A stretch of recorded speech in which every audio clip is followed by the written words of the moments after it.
Good afternoon and welcome to yet another episode of Never Punt, Never Parlay, your favorite Tuesday afternoon college football show that makes picks and plays all weekend. I'm your host for the weekend ahead. I'm your host, Parker Fleming, here with my friend and my colleague, Douglas Farmer. Douglas, 4-2 week in week one. Not feeling too shabby about it. How you doing, man?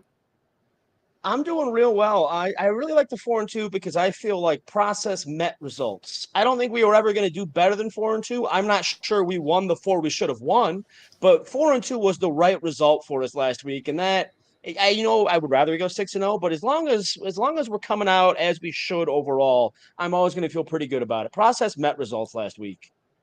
Absolutely. Calling that 3G5 low-hanging fruit for us right there. You with a really sharp UNC play. And then UCLA is they just played Garbers a little too long. That's not our fault. That's a good process, bad result. And Clemson, I'm sure we'll talk about.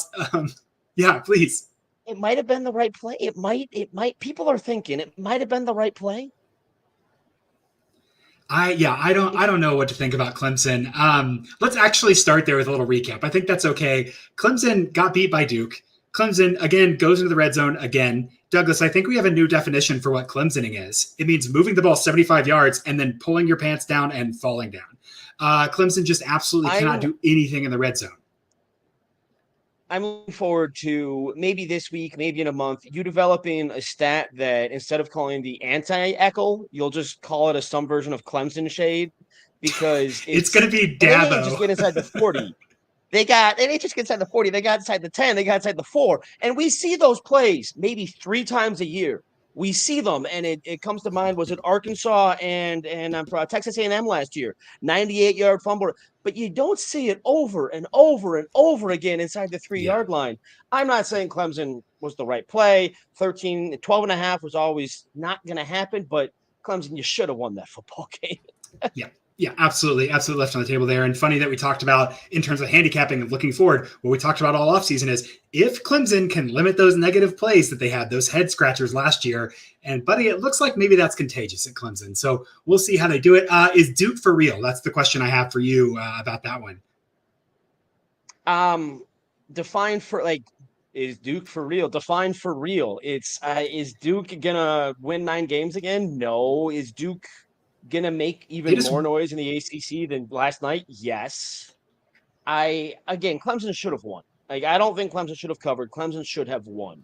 So when you think about it that way, it gets to be Duke bowl game. Absolutely. Duke 8 wins. I don't have the schedule in front of me, but I'm willing to take that thought. Duke more than that. Duke ACC title contender. We might be out over our skis still. That was a very nice week 1 showing by Mike Elko. Very nice week 1 showing by Riley Leonard. Let's temper it all beyond that. Yeah, I'm calling Duke perpetually annoying, I think, this year. They're going to be very annoying as an underdog, certainly to watch in certain spots. Mobile quarterback Riley Leonard is great. Moving around the country and getting a couple of these other games that happened. So Florida is a great reminder that things can always get worse. Stay in the ACC too. Yeah, I think we can go to North Carolina first. Do we have to apologize? Is North Carolina's defensive coordinator due an apology from us yet? I don't know what you're talking about. You can't. I've cleared the Twitter history. You can't prove a thing. I have always been a believer. I'm not a believer yet. I'm not. Yeah. North Carolina's defense is very good, but South Carolina's offense might just be bad. South Carolina's offense. Yeah, I think that we knew their running game was going to be rough. And we knew the running game was going to be rough, and we knew that offensive line. 13 pressures or something for UNC. Just an absurd. It's not. Yeah. That's North Carolina played better. I'm not going to say the name yet because I don't want to incur the wrath I've probably deserved. But South Carolina's offense might just be a problem, and we will see that in the long run. That the North Carolina offense we always expected, but other than that, I don't know. I'm not willing to commit to it. Yeah, I don't know. We'll see. But doesn't really change my. I still like that under 8.5. I wanted this one for an 8.5, but I'm okay without it. Let's talk about Florida and them being a reminder that it can always get worse. I think Utah went in there with a very strong identity. Florida's offense still doesn't have an identity, and Utah just bullied them again. I think Utah should have won the game last year, arguably. Rough scene for Florida. We're going to come back to Utah when we briefly touch on our futures. Utah made me look smart, made me look weeks of smart of saying Utah is getting undervalued here. And I appreciate that from Kyle Whittingham and company. We'll see if that can carry forward this week at Baylor when they're 6.5, 7-point favorites. But Utah really dominated Florida. I know some Wisconsin fans. I'm from Wisconsin originally. And I think the joke was because everybody was watching that game. Thursday night television, everybody was watching. They were getting some Graham Mertz PTSD, but it was like almost comforting because it was no longer their problem. Florida's going to have some issues this year. While I'm skeptical of South Carolina's offensive line, I'm skeptical of everything Florida, which is just setting up the world for Georgia and Tennessee all over again. Yeah, we might be talking about a fade Florida situation. That's certainly on my radar. I don't think I'm there yet, but it's certainly on my radar. Looking Parker, at some of these other games, we've got some comments. Oh. We're saying fade Florida right now. They're saying fire Billy Napier right now. That might be aggressive. I understand the consternation. That might be aggressive. I think this is week 1 of year 2 for him. Give it a build. Give it a build. Yeah, I mean, with the transfer portal, year 0 really doesn't exist anymore. But I don't think we're talking about it now. I'm thinking if they're not better at the end of the season than they are right now, which low bar, but it can always get worse. If they're not better at the end of the season, then what we're going to be talking about is how dramatic is this roster turnover going to have to be this offseason for it to work? That's the question we're looking at. He needs to just look at Florida State. I mean, he needs to not lose battles with them. I think it's harder when Florida State and Miami are on an upswing, but yeah, it's going to be hard. I think it's also very important to say with Florida State, who is good, even if I think they overperformed. LSU had 3 drives where they failed on downs. They should have gotten some points. I think that game was a little closer than it looked, but Florida State wanted to fire Norvell. They couldn't afford it. And they had to stick with him. And that was kind of like a blessing in disguise that they were able to, they got forced patience. They don't get credit for that patience. They were broke, but Norvell dug out of an offensive line hole. That's so hard, especially because the timelines do not align. Yeah, so I think Florida State is very, very good. I think if they played Clemson this week, I would take Florida State. I don't know what your number is on that, but I'd be very inclined towards Florida State being maybe a 3-point dog at Clemson right now. But yeah. I believe I saw some look-ahead lines of Florida State being a 3-point favorite. Ooh, don't like that. Okay. Not as fun for me as a look-ahead there. Reviewing a couple we should other... also touch on our plays. You had 2 plays come in. Like I said, process met results. We won 4 games. We should have won 4 games. I'm not sure you deserve to get both Liberty and Western Kentucky. Both got you those covers in the final 3 minutes. They didn't need to score again. I'm happy for you. I'm happy for us. But let's acknowledge you got a little bit of front door cover there, and at some point that will bite us in the keister moving forward. Okay, but here's I'm going to disagree with you on Liberty. Liberty was up 24-0 and then started getting weird because they wanted to see what they had. And we're trying to figure out that offense, and they're installing the Jamie Chadwell offense. So 24-0 lead, and then did enough at the end to make things happen. Got the late field goal there to really pull that out. So Liberty, I'll disagree with. Western Kentucky, I will say nonsense, absolutely nonsense. Can't even count that as part of my record. They got a late touchdown they had no business getting. I turned it off. I thought the bet was done. Turned it off. Said, dang it, Hilltoppers, and they still got me there. So they did have it again. In my defense, they did have an injured wide receiver halfway through that I think in the first half really messed with them. In the second half, certainly much better. But yeah, the fumble return for the cover is not something that I can toot my own horn about there. I enjoyed getting a text from you. I'm in Marcus Freeman's press conference, and I get a text from you rejoicing about it. I go, I haven't checked the score. What did I miss? Garbage. Just a total nonsense cover. All right, good to know. Glad we got there. Yep. Louisiana Tech I never had to sweat bad. SMU. I did not have to sweat SMU because Louisiana Tech is bad. Are you starting to worry yet that you're going to owe me a beer? Because UTEP is not – UTEP might be a game back in conference standings, but UTEP looks competent, and Louisiana Tech was down 31-0 at halftime. Yes, but SMU is not in their conference, so quality of possession there. I think SMU is pretty good. We talked about an SMU future for the AAC and over 9, so different caliber of team. 2, the injuries are going to settle on defense. They're going to get some of those guys back. It's going to be a little bit better. Right now, they're just dilapidated and depleted, And I think that there's optimism for fixing a little bit of that defense. Again, you just have to be better than UTEP. That's a very low bar to clear. It's not that low of a bar. You're gonna owe me a beer. Now, before we start moving forward, there was one other game this weekend that got some attention. It was it was an early game on Saturday. I forget who TCU played. Who am I trying to remember? Who was it that we should at least acknowledge had a heck of a debut? The fighting primes out there in Boulder, Colorado. Great, yeah, really interesting game. I watched all of it, and I will point out, shout out to Coach Prime for wearing a hoodie, coaching in Fort Worth, Texas, at 11 a.m. In September. Just absolute temperature fortitude there. I can't imagine. As a big guy myself, you guys can see me. I couldn't fathom that. I think I would literally die wearing a hoodie in Texas in September. But yeah, an interesting game. Great way to debut. I mean, you can't script it better for Colorado. Excuse me. I do believe that game probably should have been TCU by a couple of scores. TCU, a couple of red zone turnovers. They did the classic offensive, the red zone ineptitude that is associated with their current offensive coordinator is there for a reason. And they had a couple bad breaks. And I think that TC's defense is not great, but it probably should have been the other direction. So I'm not necessarily on the Colorado is the best offense ever. I think TC's defense is pretty bad, and they got some good breaks. But what's all you can hope for as a team?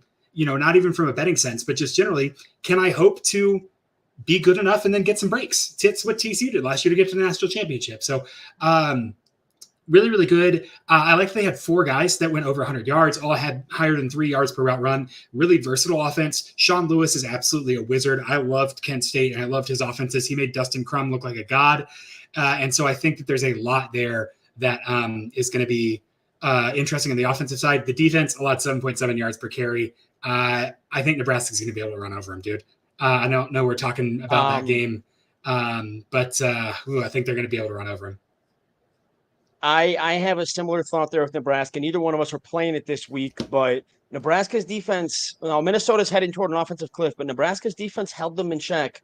And this Colorado hype might hit a quick bump. You don't believe yet in Coach Prime, and I don't either. They're going to be better than expected, much like Duke, but they're also I don't see Colorado going to a bowl game yet. Let's just say that. I see this team is still 5-7 ceiling. Yeah. I need to see a little bit more for the defense. There we go. One Pac-12 team with an excellent defense. We mentioned earlier. We should talk about our futures, and we shared in a way a Utah future that took a huge boost this weekend. Utah winning that game was very promising. Utah winning that game in the way it did was very promising. Before the year, you got Utah to win the Pac-12 at 7-1 from Circa. And I got Utah to win the national championship at 125-1 via Circa. Circa is very generous. As we all know, cue the ad read. Circa is very generous. They give out $14 million in guaranteed prizes in NFL competitions. And I need to emphasize that today because the signups end September 9th, which that's next weekend. That's Saturday. Signups end 2 p.m. Pacific time Saturday. You have to get out to Nevada and sign up at a Circa Sports to join the Circa Million, the 5th year of it. There are $6 million in guaranteed prizes in the Circa Million, or the Circa Survivor, where there are $8 million in guaranteed prizes. Circa is that generous. The $14 million in guaranteed prizes on those 2 NFL competitions. Sign up ends this Saturday. Similarly, Circa was that generous with their Utah futures, and now what was 125-1 before the season is already down to 45-1 at Circa. What was 7-1 to win the Pac-12 is down to 5-1 at Circa, just based on the way they beat Florida. That is very encouraging for you and me. You can get better numbers. A book you and I often espouse for their better numbers. Bet Rivers has those at 80-1 and plus 650 respectively. But boy, our Utah futures look smart, real smart right out of the gates. And now they got to go to Baylor, and again, that's out of conference, so we have some grace period. But if they win there, those numbers are going to fall even further. Yeah, that Pac-12 championship. If they beat, or not Pac-12 championship, excuse me, CFP. If they beat Baylor, you got to start thinking about cashing out, right? Like, I mean, it's yeah, it's going to be pretty good. Nope. And our Nebraska On the other plays, side of because things, yeah. we played Big Ten West. I played Big Ten West. You played Big Ten. You can't lose to Minnesota. You can't lose a game you should have won. That hurts. Brutal. Absolutely brutal. I think I tweeted right before that last drive, is this the drive that's going to define the Matt Rule era? And they threw an interception and lost there. So rough for Nebraska. Did like some things I saw out of them. Got to get the bugs out of there. I know that Jeff Sims is Jeff Sims, but I think that Matt Rule could do Jeff Sims things with him. He was fun at times at Georgia Tech. So be interesting to see kind of how they level. Again, it's year one for Matt Rule. The name of the game is optimism. Again, can they be better at the end of the season than the beginning of the season? And that defense, I think, is pretty good. I mean, Minnesota historically pretty stout against the run, and Nebraska was able to kind of thwart them.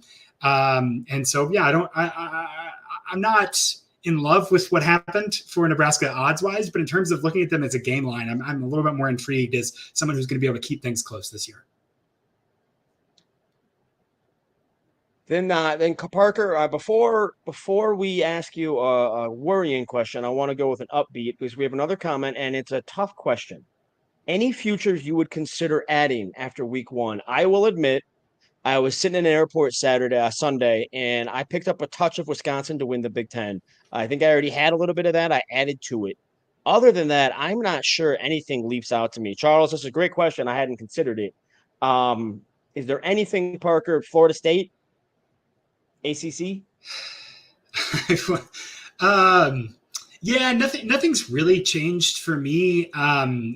I wonder what I could do with an UNC to win. I haven't done the math right now. I haven't looked at that. Could I look at a UNC ACC championship or something to maybe hedge out of this 8.5 that looks like I'm going to be in a bad situation? That would be the only thing that I would look at. But no, I don't have anything after week one. Nothing moves so dramatically. I think Wisconsin was quietly a good one. Because I already have Texas State over, already have Colorado State over. But yeah, so I don't think anything kind of changed in my mind there. Did Colorado State spark any Mountain West for you this week? Losing, 50-24 at home against Washington State was not the greatest of looks. No, it wasn't great, and don't want to write it off. I was counting that game as winnable when I was looking at my scores. Clearly not. They were clearly outclassed. Veteran quarterback at a P5 school. They put in the backup after Millen threw an interception, and just kind of got weird. And Norvell was like, "What are we going to do here?" I'm trusting the process. I think there's enough Mountain West wins to make 4.5 okay, and this doesn't affect that Mountain West future. Understandable. That is it for our look back. Now we want to hit the games of the week.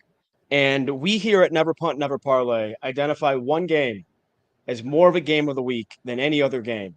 And that is because we know they're not going to listen to us. We know they're going to punt in our faces. Last week, the Iowa Hawkeyes punted 7 times while scoring just 24 points. Keep in mind, they had 14 points after fewer than 8 minutes, and they scored 24 points. Parker, do you know in the last 4 meetings between Iowa and Iowa State, they've averaged 11.75 punts combined? They're just going to ignore us this weekend, even with an under a total of 36.5. 3 of the last 4 games would have gone under that. The one that went over it had 44 points. This game at 3:30 Eastern on Fox. To me, I'm not going to bet it officially, but I'm expecting another under because these two are going to punt until the cows come home. Yeah, I think that it's crazy because so many of these games have been decided by punts or by muffed punts too, and the margins are really, really close. I just want to take a lap here and say, I think last week I said, I'm not sure that Kirk Friends is not just going to say F you. And maybe that was not on this show. I don't remember at this point. I talk so much during the week. But I said, are we sure that Kirk Friends is not just going to do whatever he wants anyway and ignore the 25 thing? Or maybe this is an out to get rid of his son. I don't know. Maybe that's plausible. It looks like they're not concerned. If you really wanted to make sure that your OC was staying and that you guys were going to hit the mark, you would have played a little bit differently week one, but we did know that they did have Iowa State this week. They lost to Iowa State last week. I expected this to be just last year. Sorry. I expect this to just be an absolutely vintage Iowa game. Douglas, do you have a lean on this one? I lean the under. Iowa State's offense is worse than realized. It played okay against Northern Iowa. That's Northern Iowa. I lean the under. I know people are going to see 36.5 and flinch. There is data that I don't have in front of me at the moment. I'm wondering where that notebook is. I think it's numbers that are 39 or lower in college football actually still go under historically. The math, the algorithms, whatever you want to say it, of the bookmakers, they have a lower limit, and they can't make totals under that limit even when they should. Like a Iowa State matchup. The Cyhawk is a game that is clearly an underplay, but they can't drive it. The math won't drive low enough for them. What was that? Didn't Army Navy hit like 28 or something at one point? What was the low? It was something super 31. low. 31. 31. Yeah, that's crazy low. Another game that I don't think the under is going to hit in is Texas travels to Alabama. Close game last year. Quinn Ewers gets hurt at the beginning after a pretty good quarter. Texas still keeps it pretty close within striking distance, but now we knew that Alabama way worse away from home. Now Texas goes to Alabama as a touchdown underdog. You can get that 7.5. You can get Texas, I believe.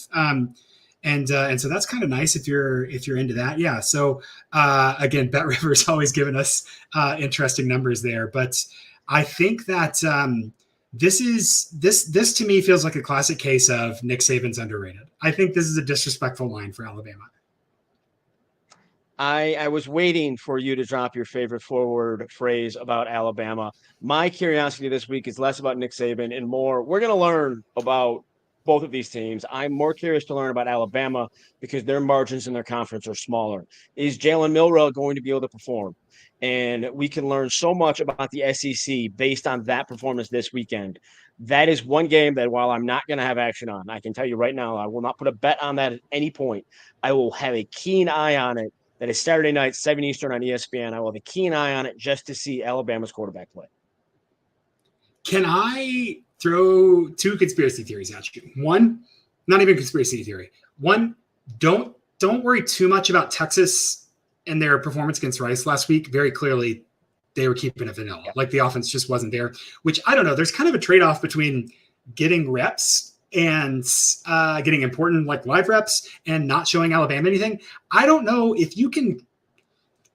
Is it possible that you could like keep a schematic advantage so under wraps and surprise Alabama in such a way as to end the game? Like I'm more inclined to believe that beating Alabama is more about execution than it is some magic secret play in my back pocket that I'm keeping, especially when you were the OC there for a long time and they're very familiar with you. So I think that's kind of an interesting take there. The other conspiracy theory, Jalen Milroe, and I've said this about Ohio State too, Jalen Milroe not going to be the starter for the rest of the season. They are giving Buckner an opportunity to win it and be the hero. And so it's like Milroe and then he comes in. Do I think that's actually going to happen? But it's on the table. I think it's on the table. Do you not at all? I realize we are a podcast and podcast is a visual medium. Do you see me start shaking my head no as soon as you suggest Tyler Buckner will come in and be the hero? I'm not saying I'm not saying it's probable. I'm saying it's a possible reality because like Milroe, I don't know, I didn't love it. Very, very short average depth of target. Wasn't the accuracy wasn't great. It's I refuse to believe that he is standing out so much as to be the decisive guy the answer there. That could also tell you how he might not be standing out. What does that say about how badly they're standing back? Tyler Buckner may just be playing that badly that we're not seeing. That might be our last game of the week. So we want to note one more game, and I note it because it's been a game I heard people talking about all preseason as a sandwich spot or a get up and get after it spot. Oregon is a 6.5 point favorite at Texas Tech, 7 Eastern on Fox on Saturday. Oregon put one on Portland State last week. Texas Tech lost in double overtime to Wyoming on the road. And that result, those two results alone, moved this line by a field goal. Game of the year lines closed with Oregon favored by 3.5.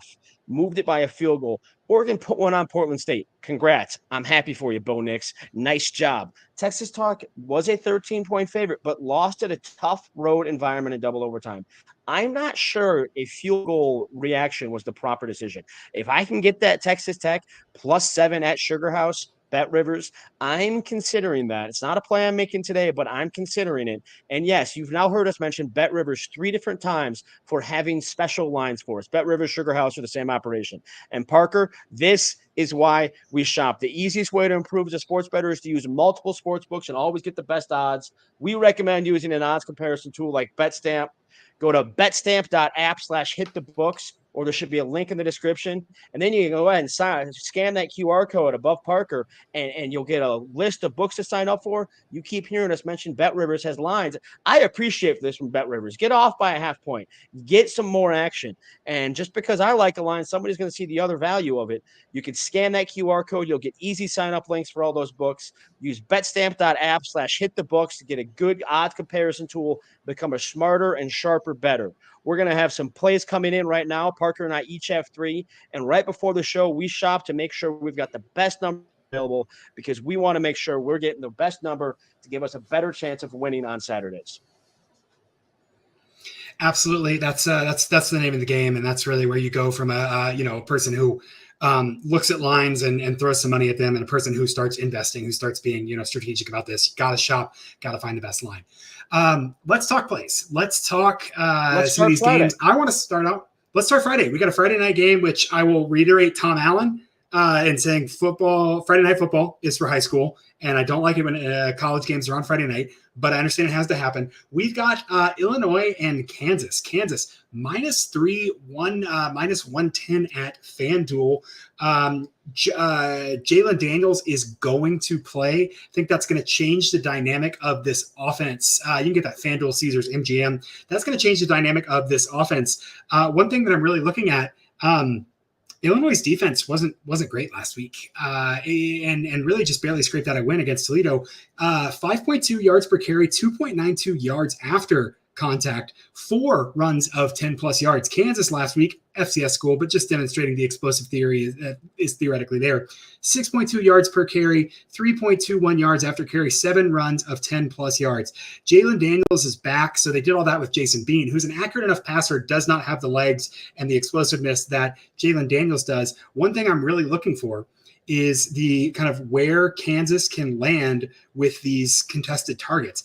Kansas only had 3 contested targets last week. Illinois forced 12, but they allowed 7 completions on those 12. Kansas is key about getting separation, and they really make you choose. You're going to come up and defend Jalen Daniels, or are you going to sit back and let him potentially run? So I think that's going to spread this Illinois defense really, really thin. Said before the season, Illinois' defense taking a big step, losing Ryan Walters, losing all those NFL guys. I'm going to trust Kansas here with Jalen Daniels back, and I'm going to take 3 points in the Jayhawks.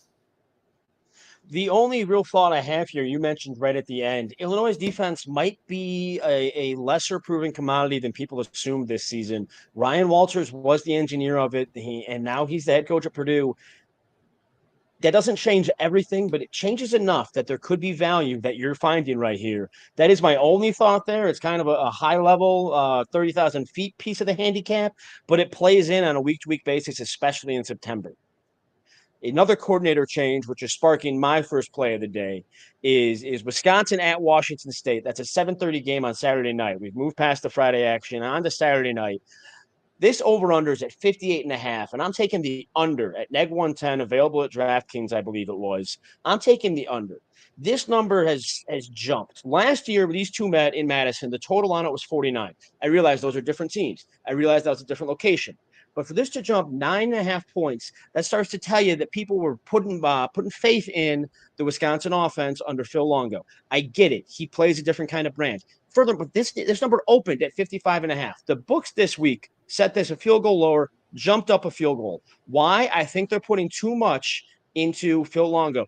Producer Jacob tells me that I can get an even better number. I can get 59, neg 110 at, you guessed it, Sugar House. This is why we shop. This game can now end. I'm 35-24, and I'd get a push. But my logic here is pretty simple. Wisconsin's going to run the ball. People hear Phil Longo, they think fast. They think throw. The guy likes to run the ball. He had 2,000-yard backs in back-to-back seasons back at North Carolina. And now he's got 2 great running backs in Braylon Allen and Chez Malusi. Last week, they had 40 rushes for 318 yards. Now, this is a pretty basic stat analytic for you, Parker. They ran the ball on 55.6% of their snaps last week. Last year was 56%. This offense is going to run the ball as much as it did last season. We are jumping this total by nearly 10 points compared to by 10 points since we got that better line, jumping this total by 10 points compared to last year when Wisconsin's offense is going to do the same thing, just better because it doesn't have Graham Mertz anymore. So this game is going to be a little bit slower. Washington State has a decent to good rush defense. Last year, it ranked number 30 in expected points added per rush against. That's decent. This game is going to be a lot of running, and it's not going to be as successful as it was for Wisconsin last week. That starts to make me really like this under. And now we can even bring up the new clock rules. Teams that are running the ball a lot, that's when the new clock rules matter. Clock doesn't stop after a first down for 56 minutes of the game. Teams who are running the ball a lot, like Wisconsin, that will drain the clock a little bit. I'm mostly ignoring these new clock rules, but when teams are going to be this focused on the run, like Wisconsin is going to be, despite Phil Longo being the offensive coordinator, because Phil Longo is the offensive coordinator, the totals are ripe for the picking a little bit on those unders. I'm taking that under 59, and I'm glad for it. Makes a ton of sense there. I love the stylistic argument. Always looking out for that. And I think the clock rules, again, it's good to think about not just the intensive margin of our team's going to run less or more, but kind of the extensive margin of our team's going to be changing their behavior and entering into different styles because of the clock rules. We're learning about it. And so considering that really helps us think about these unders here. So I think that's prudent. The second play, we're going to have two plays. They're going to be different plays, but we're not going to disagree on the same game here. So let's talk a little Notre Dame. Let's talk a little NC State. Currently, I think the best line right here is Notre Dame -7 at NC State. That's -118. You can get that at FanDuel. Douglas, UConn kind of bullied NC State last week. Like, they didn't beat them, but they made that front seven look not as good as I thought it was going to be. 170 yards, 3.0 yards after contact. Audric Estime, got the accent for you. I have it really, really big on my notes to make sure I got it right. Audric Estime, 5.39 yards after contact. Yes, FCS, yes, Navy, but you've seen the guy. I think if UConn can do any kind of running against NC State, Notre Dame is absolutely going to be. Not to mention that with Sam Hartman, you do have a passing dimension that UConn certainly doesn't have either. Also, Armstrong last week, 0 out of 3 on balls, 20-plus yards downfield, 3 out of 6 on balls, 10 or 20 yards.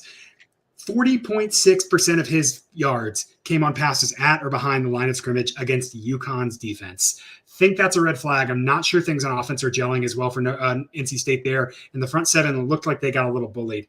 I'm going to go ahead and take Notre Dame and ride this Irish offense. And it's a great number you get there. That next 7 is available to my eye only at FanDuel. So you're paying a little bit of juice for that neg 118, but nothing terrible, especially on a key number of 7. I really like this play. I'm not joining you yet. I'm still thinking it over, but along with you, I'm basing a total play on the ground game, much like that Wisconsin play. Notre Dame has Audric Estime. Notre Dame has 4 more running backs. This week it might be only 3 because of one of them is a concussion protocol. They're going to run the ball. They're going to run the ball through NC State. You want to like try to skew the handicap away from what we're saying. Sure, UConn had a 71-yard touchdown run. Go ahead, remove that. They still gained 99 yards on 23 carries. If UConn is gaining 4.3 yards per carry on you, Notre Dame is going to gain 5+. Audric Estime doesn't fall backward. He's too well built. There's a yard after contact every single time. That offense is going to run through North Carolina State for the most part. I was disappointed. I was looking forward to a good North Carolina State defensive front. And that's the kind of thing that I don't chalk up to week 1 being weird. That's the kind of thing I chalk up to you weren't ready for UConn, and that's a problem moving forward.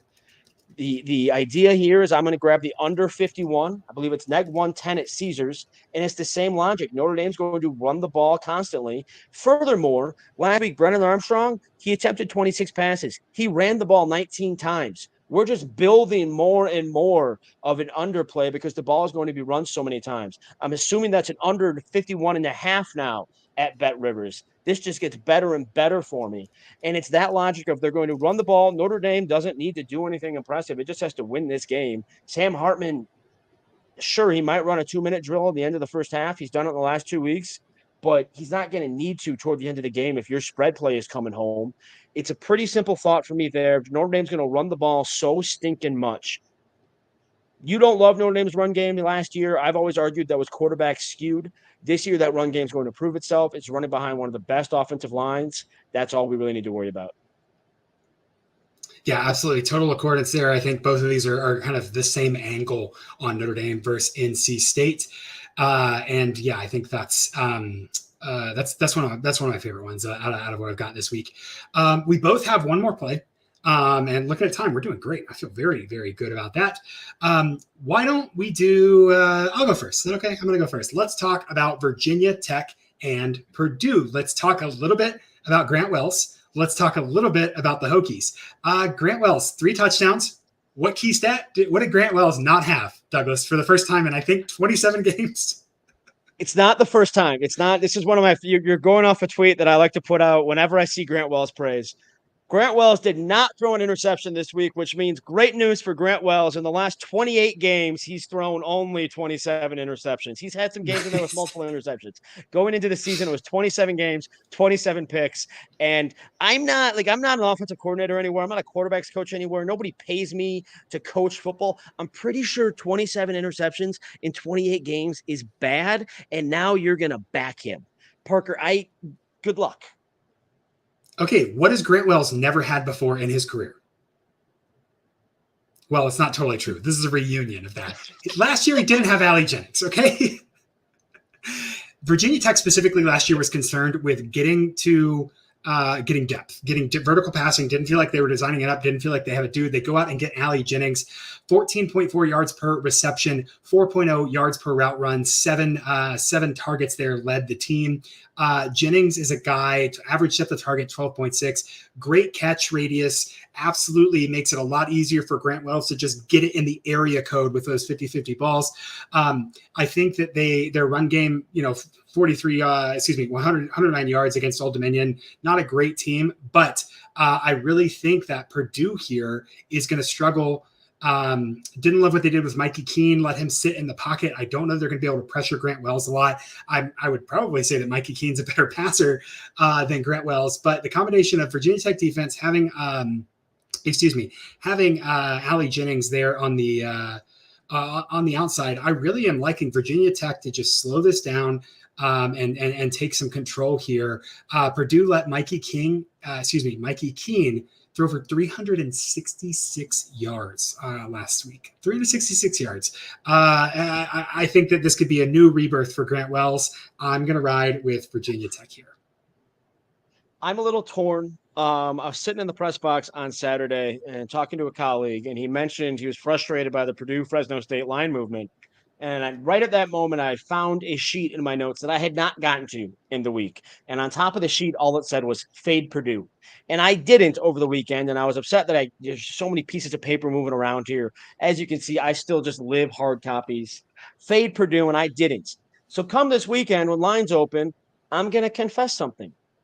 I faded Grant Wells when lines opened. And that line went against me by a field goal. And I'm sitting here looking like a fool. But you know what I remembered? Ryan Walters' Illinois defense, yeah, he had some better players last year. They had 24 interceptions last season. They're going to pick Grant Wells off this weekend and redeem me with Purdue this one time. It's just you're backing Grant Wells against a defensive coordinator who sells and finding interceptions. I know, but I think the player argument is really, really hard to excuse me. It's really hard to ignore the fact that they had 2 NFL guys in that backfield there. I'm getting a note here from producer Jacob. VT line is -2.5, -115 at DK. Sure. I'm fine with it. Feel good about it. Lock it in. You'll always take that hook for 10 cents. Absolutely. And then we've got one play left, one where we're not going to worry about a career interception tally growing. because the career interception tally I'm backing here is 1. Admittedly, it was in only 1 game. I am again going to the well, known as Chip Kelly, with a multiple touchdown spread advantage, taking UCLA 13.5 favored at San Diego State. I've got that at neg 110 at Caesars, I believe it was. And this is me coming back to UCLA a week after. 1 week after they burned me at that 14.5. Excuse me, DraftKings has the 13.5 at neg 110. A week ago, just last weekend, they couldn't get me that 14.5, and I'm okay with that. They played Ethan Garbers for a while, like you said. Now they've got Dante Moore, and boy, he looked good when he was out there. He went 7 of 12 for 143 yards, 2 touchdowns, 1 interception. Those touchdowns were pretty. I don't like using that kind of word about football because it's almost too simple. They were pretty. And now he's going against San Diego State. In my notes this week, it's fade San Diego State. And you know what? They barely got by Workless Ohio. Then they beat FCS level Idaho State by 8 points. Real score would have been 36-21. But you know what? Early in the fourth quarter, it was 29-21. Idaho State was game.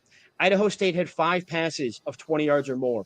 They had 2 quarterbacks play through 5 passes. I think the shortest of those 5 was 23. 5 passes of 23 yards or more.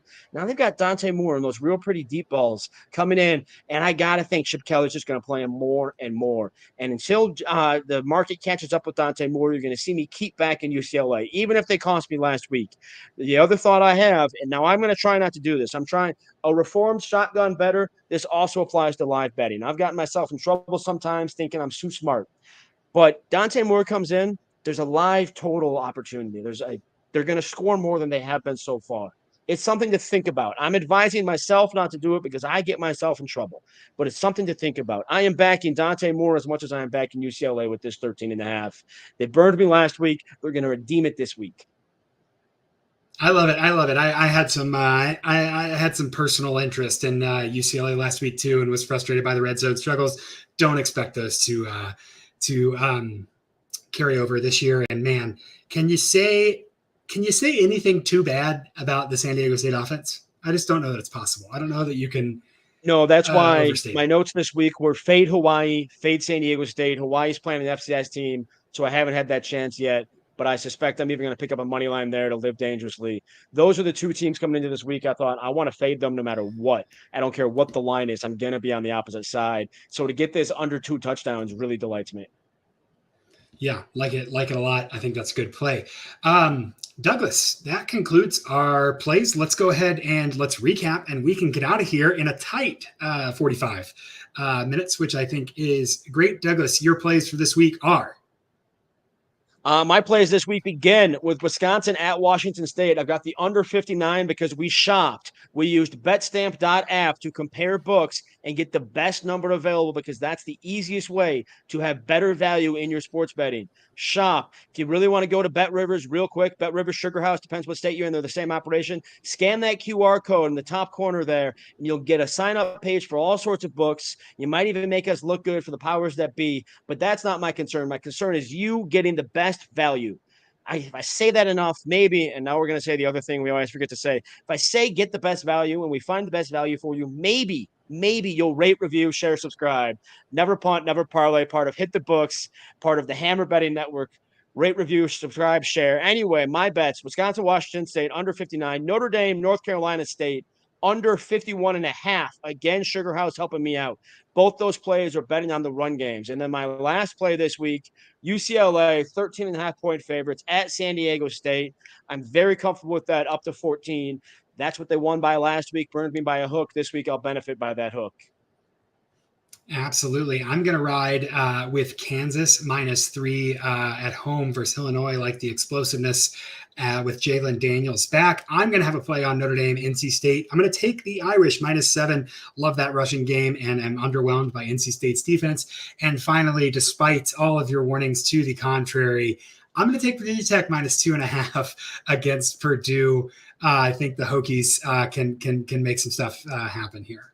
You want to have a beer bet? You want to have a beer bet? Grant Wells does or does not throw an interception. You want to have a beer bet on that? No, give me 1.5. I'll do a beer bet on 1.5, not 0.5. Fine. We'll make it over under 1. If it's 0, you win. If it's 2, I win. We can risk a push. And I can push. Okay, we'll call that a beer bet. Is Grant Wells doesn't throw more than one interception, with one being the push. Okay, I like it. That's a good one. That's fun. I'm writing that down. Awesome. Okay, well, this has we been 4-2 last week. Oh, let's get another 4-2 this week. That's my hope. 4-2 last week. Let's 4-2 keep cranking, this week. man. Let's make it happen. Absolutely. This has been Never Punt, Never Parlay. I'm your host, Parker Fleming, and this for Douglas Farmer. We'll see you next time.